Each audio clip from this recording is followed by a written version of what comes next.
Alright, go.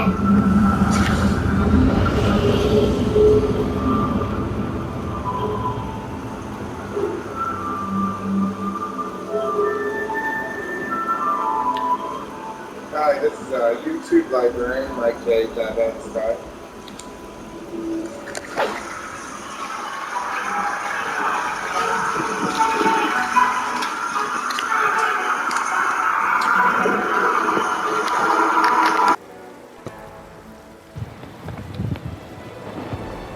Yeah, I'm actually here inside of Star Wars Fallen Order. It was the first game that I received with Xbox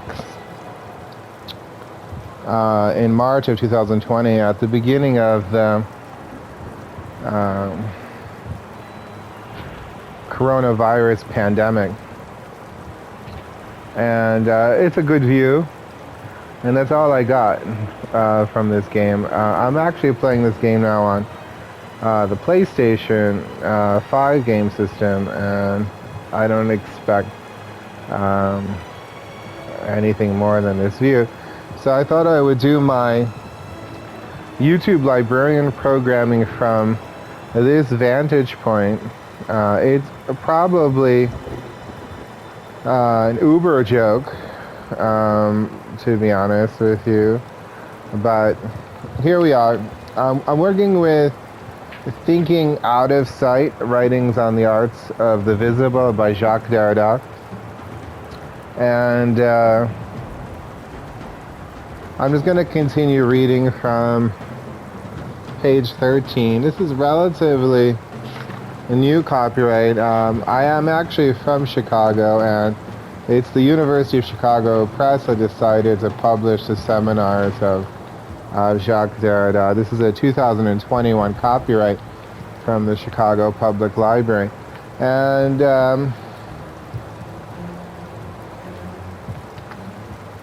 here we go. However, for me, the effect of the signature can't be reduced to the effect of the patronym. We can say that there is a signature every time a particular work isn't limited to its semantic content. Let's return to the literary work and to the signature as an act of commission. One needs to do more than write one's name to sign. On an immigration form, you write your name and then you sign. Thus, the signature is something other than merely writing down one's name. It is an act, a performative, by which one commits to something, by which one confirms in a performative way that one has done something, that it is done, that it is I who have done it. And such a performativity is absolutely heterogeneous.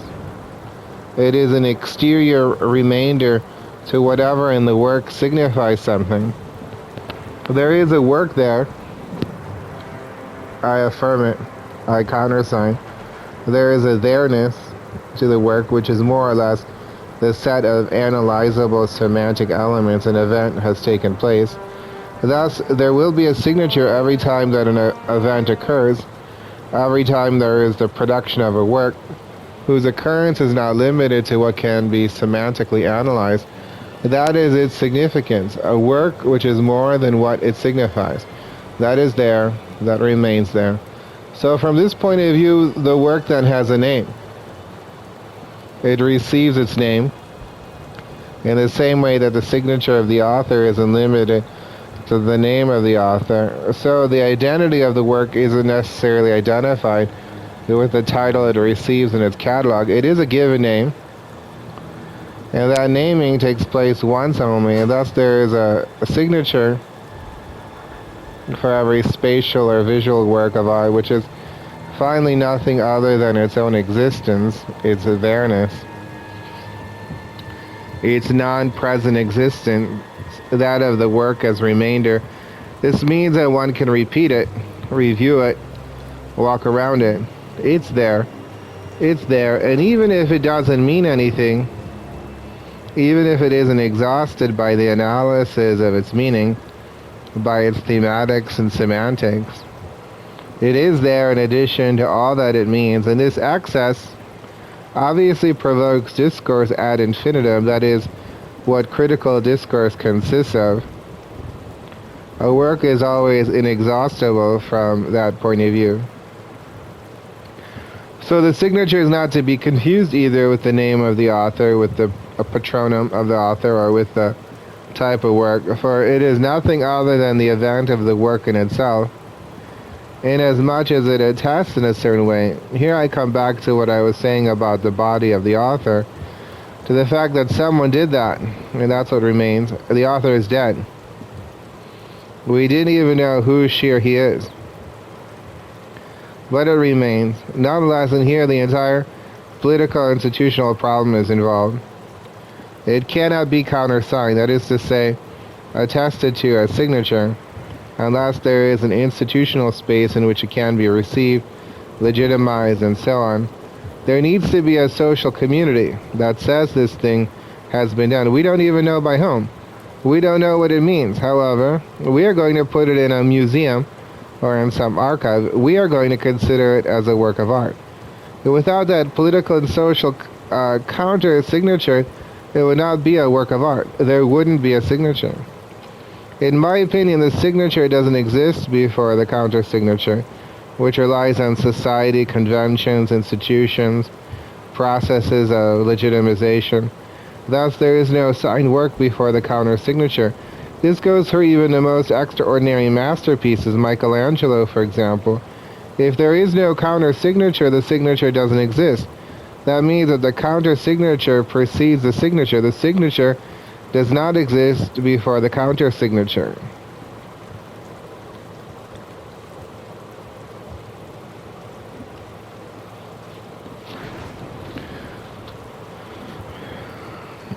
DW, are there any non-signed works then? JD, no.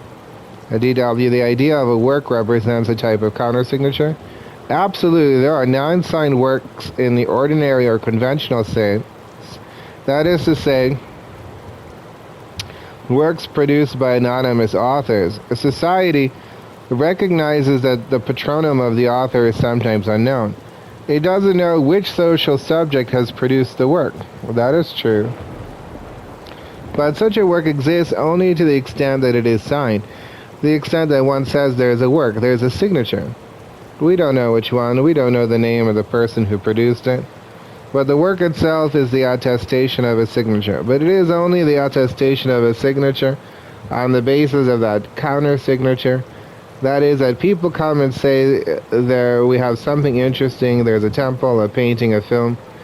PBS, medieval and Renaissance art historians spend a lot of time just trying to establish the corpus in terms of authorship, and it has to be countersigned by the institution of art history before one can establish what it is, what the oeuvre of Michelangelo is.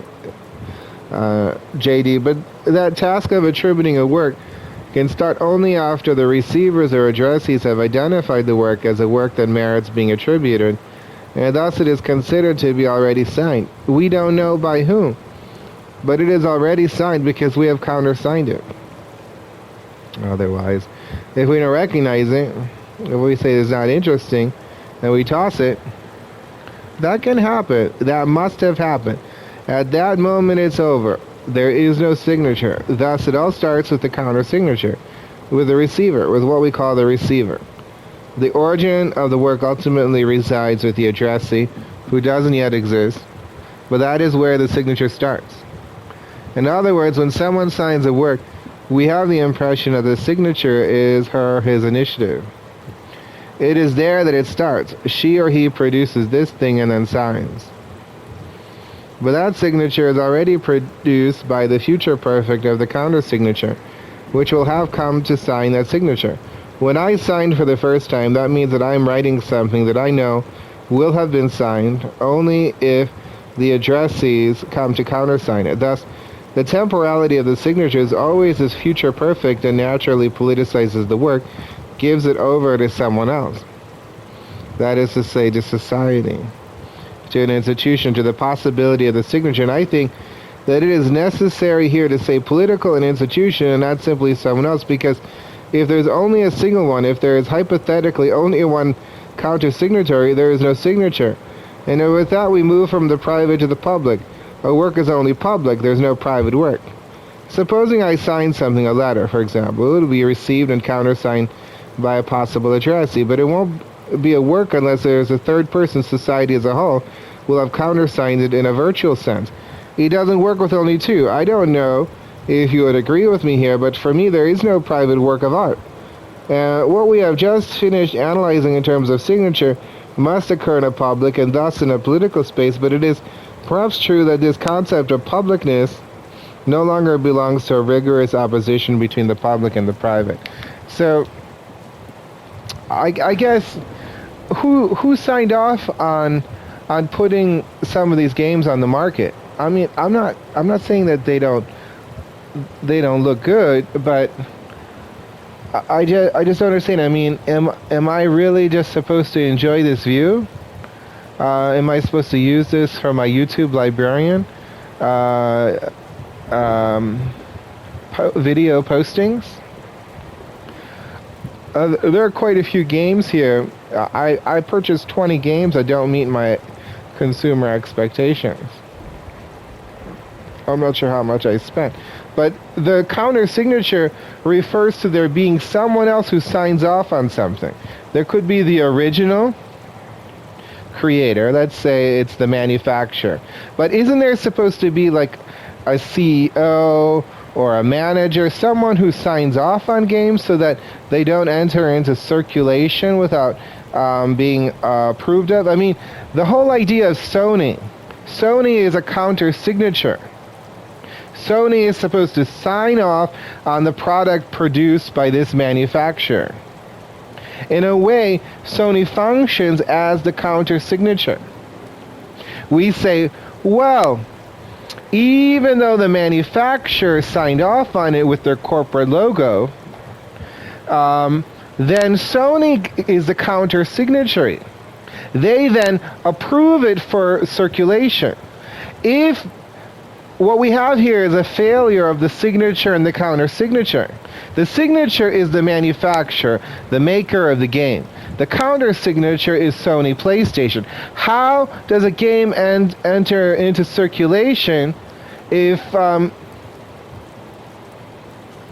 Sony PlayStation has to approve the game for it to be in circulation?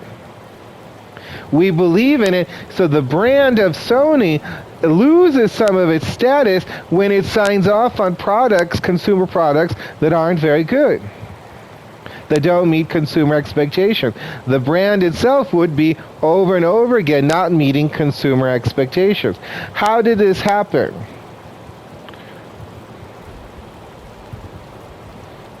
Why would a major company want to be associated with a failed product line? Can it really afford to be constantly disappointing consumer expectations? It is the counter signature. Sony is the counter signature. Someone at their office has to approve a game for circulation for it to enter into the marketplace. This game ends up being useful for my YouTube librarian experience, but imagine my surprise when I first got it. I mean, he walks up to get a cab, and then the game is over.